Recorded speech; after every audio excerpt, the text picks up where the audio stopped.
फजूली के निकाह का क्या हुक्म है। फजूली का निकाह, इसका क्या हुक्म है। चुनांचे फजूली का कराया हुआ निकाह ज़ौजैन या औलिया की रजामंदी पर मौकूफ होता है। अगर बाद में ज़ौजैन या उनके औलिया ने उस निकाह को नाफिज कर दिया तो वो निकाह नाफिज हो जाएगा और मुनाकिद हो जाएगा, वरना वो अक़्द निकाह बातिल और कलादम करार पा करके ये निकाह ख़त्म कर दिया जाएगा और ये कहा जाएगा निकाह नहीं हुआ है। चुनांचे दुर्र मुख्तार में है व निकाह अब्दिन व अमा बगैर इज़्न सय्यद मौक़ूफ़ुन अलल इजाज़ा का निकाह फजूल। इस तरीके की इबारत जो दुर्र मुख्तार माशामी जो ज़करिया बुक डिपो देवबंद का हिंदी नुस्खा उसके किताब निकाह मतलब फिल वकील वल फजूली फिल निकाह चौथी जिल्द सफ़ा 225 जो ज़करिया बुक डिपो देवबंद का हिंदी नुस्खा उसके अंदर।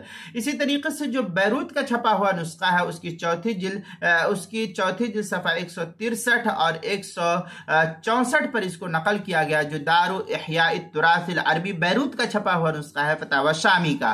अल बहरुर राइक उसके किताब निकाह तीसरी जिल्द सफ़ा 137 जो कोयटा बलूचिस्तान का छपा हुआ नुस्खा है। तबयीनुल हक़ाइक़ जो ज़करिया बुक डिपो देवबंद का हिंदी नुस्खा है उसके किताब निकाह जिल्द नंबर 2 सफ़ा नंबर 526। अन्नहरुल फाइक जो ज़करिया बुक डिपो देवबंद का हिंदी नुस्खा उसकी दूसरी जिल्द सफ़ा 246। किताबुल मसाइल उसकी चौथी जिल्द सफ़ा 147 पर इसको नकल किया गया है।